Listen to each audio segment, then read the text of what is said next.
अस्सलामुअलैकुम। Today our topic is cell. आज हम सेल के बारे में डिस्कस करेंगे कि सेल क्या होता है। Cell is a basic structural and functional unit of body. Cell को बॉडी का बेसिक स्ट्रक्चरल और फंक्शनल यूनिट कहा जाता है। सेल की डेफिनेशन में दो वर्ड्स इस्तेमाल किए गए हैं, स्ट्रक्चरल यूनिट और फंक्शनल यूनिट। सबसे पहले हम इन दो वर्ड्स को अंडरस्टैंड करने की कोशिश करते हैं कि ये दो वर्ड सेल की डेफिनेशन में क्यों इस्तेमाल किए गए हैं। सेल को बॉडी का स्ट्रक्चरल यूनिट क्यों कहा जाता है? सेल को बॉडी का स्ट्रक्चरल यूनिट इसलिए कहा जाता है क्योंकि बहुत सारे सेल्स ने मिलकर हमारी बॉडी के मुख्तलिफ पार्ट्स का स्ट्रक्चर मेंटेन रखा हुआ है।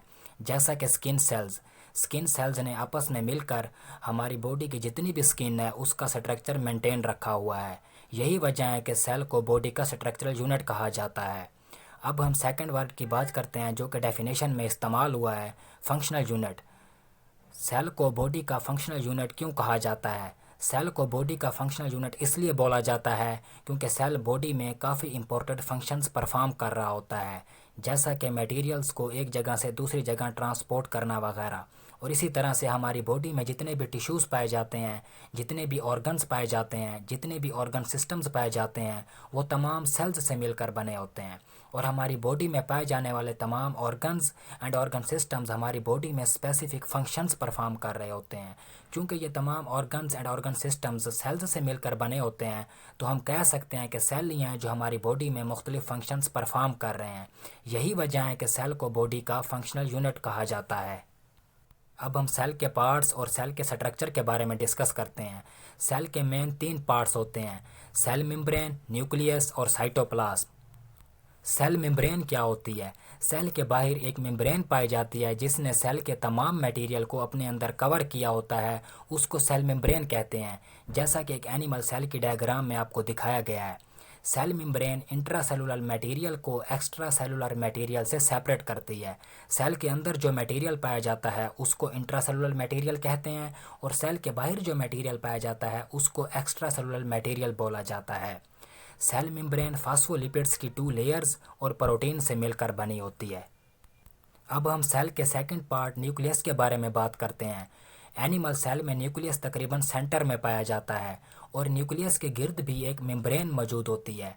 चूँकि ये मेम्ब्रेन न्यूक्लियस के गिर्द मौजूद होती है, इसीलिए इसको न्यूक्लियर मेम्ब्रेन बोला जाता है।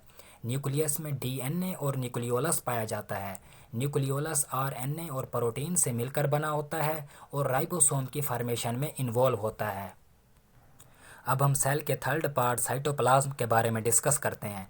सेल मेम्ब्रेन और न्यूक्लियर मेम्ब्रेन के दरमियान जितनी भी स्पेस पाई जाती है उसमें एक जेल लाइक फ्लूइड पाया जाता है जिसको साइटोप्लाज्म कहते हैं, और सेल की तमाम ऑर्गेनेलीज साइटोप्लाज्म में ही पाई जाती हैं।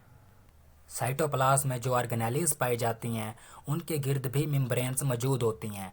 उनमें से कुछ ऑर्गेनेलीज ऐसी हैं जिनके गिर्द एक मेम्ब्रेन मौजूद होती है, उन्हें सिंगल मेम्ब्रेन बाउंड ऑर्गेनेली बोला जाता है।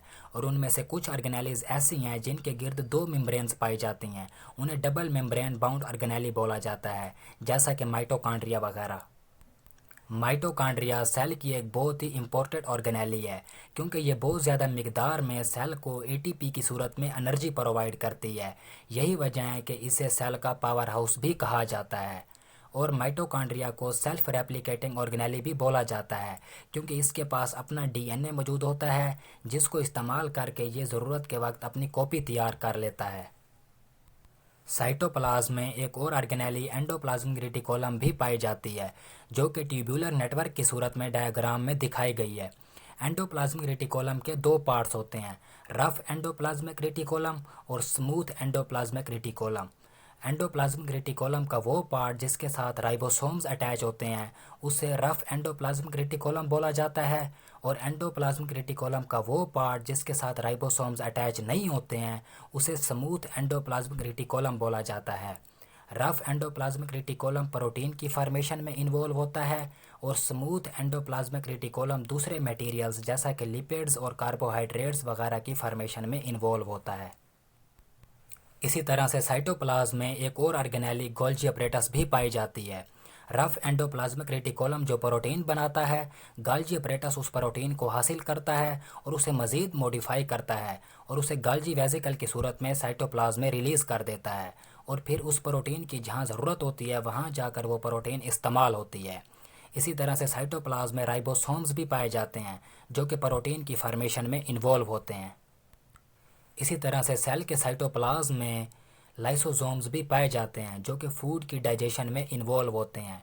सेल एंडोसाइटोसिस के ज़रिए फूड पार्टिकल्स को साइटोप्लाज्म में लाता है।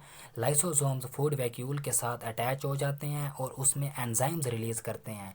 ये एंजाइम्स फूड की डाइजेशन में हेल्प करते हैं।